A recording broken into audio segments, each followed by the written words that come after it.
আসসালামু আলাইকুম। আমি আবু তালহা ফ্রম ইউনিকবিদ। আপনি যদি একটি স্মার্টফোন ইউজ করে থাকেন তাহলে একটি কমন সমস্যায় আপনি ভুগতেছেন। সেটা হচ্ছে আপনার মোবাইলের যে ইন্টারনাল স্টোরেজটা রয়েছে এই স্টোরেজের মধ্যে কোনো কিছু নেই, তবুও ফুল দেখাচ্ছে। এটার সমাধান কি? কিভাবে সমাধান করবেন?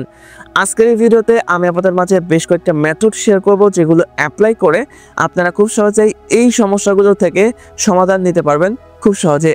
কোন সেই মেথড, কিভাবে অ্যাপ্লাই করবেন, সকল প্রসেস আপনাদেরকে স্টেপ বাই স্টেপ দেখিয়ে দেব। তো আর দেরি না করে চলুন আজকের ভিডিওটি শুরু করা যাক। অলরাইট ভিউয়ার্স, এই মুহূর্তে আমি মোবাইলের স্ক্রিনে চলে এসেছি এবং আপনাদেরকে যে ইনস্ট্রাকশনগুলো দিব সেম ইনস্ট্রাকশনগুলো আপনারা যে কোনো ব্র্যান্ডের মোবাইলে অ্যাপ্লাই করতে পারেন। সেম ইন্টারফেস, সেম ফাংশন, সব কিছুই সেম, জাস্ট স্টেপগুলো ফলো করবেন। প্রথমেই আমি চলে আসতেছি মাই ফাইল ম্যানেজারে আসার পরে দেখতে পাচ্ছেন স্টোরেজ 256 জিবি এবং এখানে বুক হয়ে রয়েছে 241 গিগাবাইট। তো আমরা এটা ফাঁকা করব। তো এর জন্য ফার্স্ট অফ অল আমি চলে আসছি মোবাইলের গ্যালারিতে। তো অনেক সময় দেখেন আপনারা মোবাইলের গ্যালারি ইউজ করেন, কিন্তু মোবাইলের গ্যালারিতে যে ফাইলগুলো আছে এগুলো ডিলিট করে দেন অপ্রয়োজনীয় যার কারণে। তো ডিলিট করার পরে এই ফাইলগুলো কোথায় যায়? এই ফাইলগুলো কিন্তু আলাদা একটি ফোল্ডারের মধ্যে জমা হয়ে থাকে। ভিডিওকন, ফটো বলেন, যে কোনো ফাইল, সেটা রিসেন্টলি ডিলিট এই ফোল্ডারে এসে জমা হয়ে থাকে। তো যার কারণে দেখা যায় আপনার স্টোরেজ সবগুলো ফাইল ডিলিট করার পরেও দেখা যায় কোনো কিছুই ডিলিট হয় নাই, স্টোরেজ ফুল দেখায়। তো এখন আপনাকে রিসেন্টলি ডিলিট এই ফোল্ডারে ক্লিক করতে হবে এবং এখানে দেখবেন আপনার সেই ডিলিট করা ফাইল বা সকল কিছু এখানে জমা হয়ে রয়েছে। তো এগুলো সিলেক্ট করে পার্মানেন্টলি ডিলিট এই অপশনটাতে ক্লিক করে দেবেন। যদিও এটি 30 দিন পর পর অটোমেটিকলি ডিলিট হয়ে যায়, তো যদি আপনি ম্যানুয়ালি ডিলিট করে দেন তাহলে ইনস্ট্যান্ট জায়গা ফাঁকা হয়ে যাবে। তো দেখতে পাচ্ছি 63 গিগাবাইট জায়গা অলরেডি কিন্তু ফাঁকা হয়ে গেছে। তো এরপরে ফাইল ম্যানেজারে বা মাই ফাইলে দেখবেন একটি ক্লিন আপ অপশন রয়েছে, জাস্ট এখানে ক্লিক করবেন এবং এখানে যদি আমরা ভিউতে ক্লিক করি দেখতে পাচ্ছি অনেকগুলো জাঙ্ক ফাইল রয়েছে। তো আমরা এই জাঙ্ক ফাইলগুলো কিন্তু ডিলিট করে দেব। প্রতি 2 দিন বা 1 সপ্তাহ পর পর এই জাঙ্ক ফাইলগুলো ডিলিট করে দেব। জাঙ্ক ফাইলগুলো ডিলিট করলে দেখা যায় আপনার ইনস্ট্যান্ট জায়গাগুলো ফাঁকা হয়ে যাচ্ছে ইন্টারনাল স্টোরে। তো আমরা এখান থেকে ক্লিন যে অপশনটা রয়েছে এখানে ক্লিক করব। তো দেখতে পাচ্ছি প্রায় 2.5 জিবির উপরে জায়গা ফাঁকা হয়ে গেছে। এরপরে মাই ফাইল থেকে স্ক্রল ডাউন করে নিচে আসবো, এখানে একটি অপশন রয়েছে রিসেন্টলি ডিলিটেড। তো এই অপশনটার মধ্যে দেখবেন অনেকগুলো ফাইল জমা হয়ে রয়েছে। তো আপনারা যদি ফাইল ম্যানেজার থেকে কোনো ফাইল ডিলিট করেন তাহলে এখানে এসে জমা হয়ে থাকবে। তো এগুলো আপনারা ডিলিট করে দেবেন যদি আপনার প্রয়োজন না হয়। তো এখন দেখতে পাচ্ছেন স্টোরেজ আরও অনেকটুকু ফাঁকা হয়ে গেছে। তো যদি এখানে ক্লিন আপ অপশনে ক্লিক করে স্ক্রল ডাউন করে নিচে আসি, এখানে একটি ফোল্ডার রয়েছে যেটার নাম হচ্ছে ডুপ্লিকেট ফাইল। তো এখানে ডুপ্লিকেট ফাইল প্রায় 5 জিবির কাছাকাছি হয়ে রয়েছে। তো এইগুলো আপনারা চাইলে ডিলিট করতে পারেন। এখানে দেখেন একই ভিডিও বারবার রয়েছে বা ডুপ্লিকেট রয়েছে। তো এইগুলো আপনারা ডিলিট করে দেবেন, একটা করে সিলেক্ট করে ডিলিট করবেন, যেগুলো আপনার প্রয়োজন হবে না সেগুলো।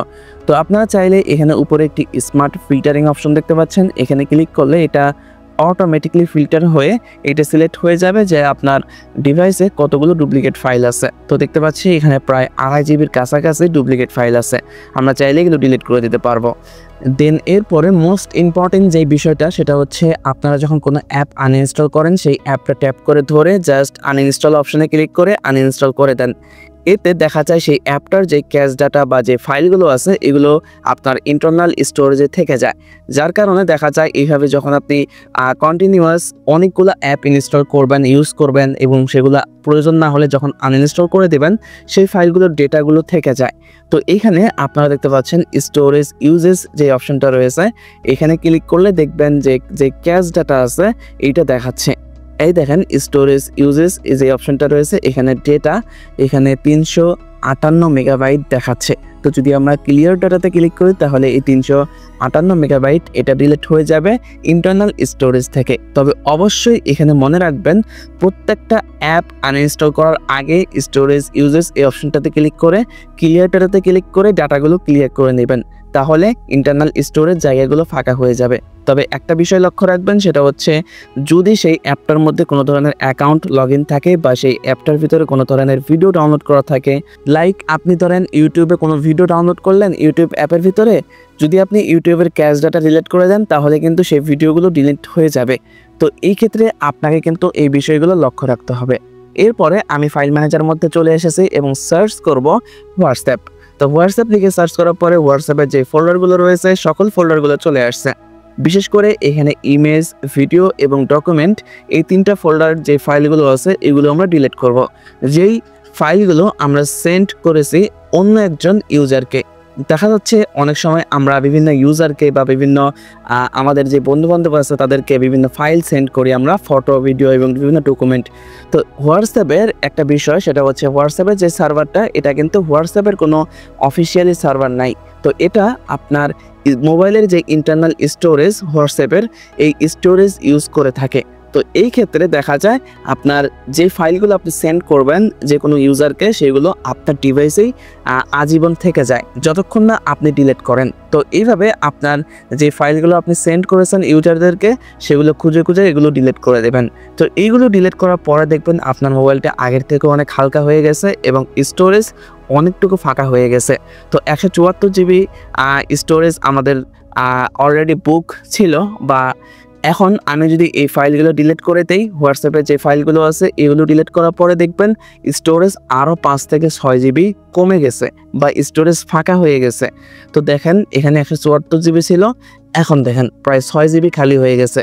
তো এইভাবে কিন্তু আপনারা স্টোরেজ ফাঁকা করতে পারবেন। তাছাড়া সেটিংস অপশানে আসার পরে অ্যাবাউট ডিভাইসে যদি আসেন, তাহলে এখানে স্টোরেজ নামক যে অপশানটা রয়েছে এইখানে ক্লিক করলে দেখবেন অ্যাপস নামক একটি অপশান রয়েছে। এখানে প্রায় 62 বা 63 গিগাবাইট জায়গা দখল করে আছে যে অ্যাপসগুলো আমরা ব্যবহার করতেছি, এই অ্যাপসগুলো। তো এই অ্যাপসগুলোর যে ক্যাশ ডাটা বা যেই ডেটাগুলো রয়েছে অপ্রয়োজনীয়, এগুলো কিন্তু এখানে দেখাবে। তো আমি যদি কয়েকটা অ্যাপের ক্যাশ ডাটা ডিলিট করি এবং আপনাকে যদি দেখাই যে কতটুকু ফাঁকা হয়েছে, তাহলে আপনি অবাক হয়ে যাবেন। তো এখানে টিকটক এবং হাইপিক এবং অনেক বেশ কয়েকটা অ্যাপের আমি ক্যাশ ডাটা ডিলিট করে দিচ্ছি। এখন আমি চলে আসছি মাই ফাইলে। এখন দেখেন আরও 4 জিবি ফাঁকা হয়ে গেছে। তো যেই স্টেপগুলো দেখালাম এই স্টেপগুলো ফলো করে আমি কিন্তু 77 গিগাবাইট স্টোরেজ ফাঁকা করে ফেলছি। তো এইভাবে কিন্তু আপনারা স্টোরেজের যে প্রবলেমটা আছে ইন্টারনাল স্টোরেজের, এই প্রবলেমটা সলভ করতে পারবেন। এবং আমি যে কাজগুলো করে দেখাইছি সেম কাজগুলো আপনারা যে কোনো ব্র্যান্ডের মোবাইলে অ্যাপ্লাই করতে পারেন। সো ভিউয়ার্স, আমি এই ভিডিওতে আপনাদের মাঝে যেই মেথডগুলো দেখালাম এই মেথডগুলো অ্যাপ্লাই করলে আমি আশা করছি আর কখনোই আপনার মোবাইলের ইন্টারনাল স্টোরেজ ফুল হবে না। তো এই সমস্যা থেকে আপনারা কিন্তু আজীবনের মতো রক্ষা পেয়ে যাবেন আমি আশা করছি। তো যাই হোক, এই ভিডিওটি যদি আপনাদের ভালো লেগে থাকে তাহলে অবশ্যই আমাদের এই চ্যানেলটি সাবস্ক্রাইব করবেন, পাশের বেল আইকনে ক্লিক করে দেবেন পরবর্তী নতুন ভিডিওর নোটিফিকেশন পাওয়ার জন্য। সবাই ভালো থাকুন, সুস্থ থাকুন, আল্লাহ হাফেজ।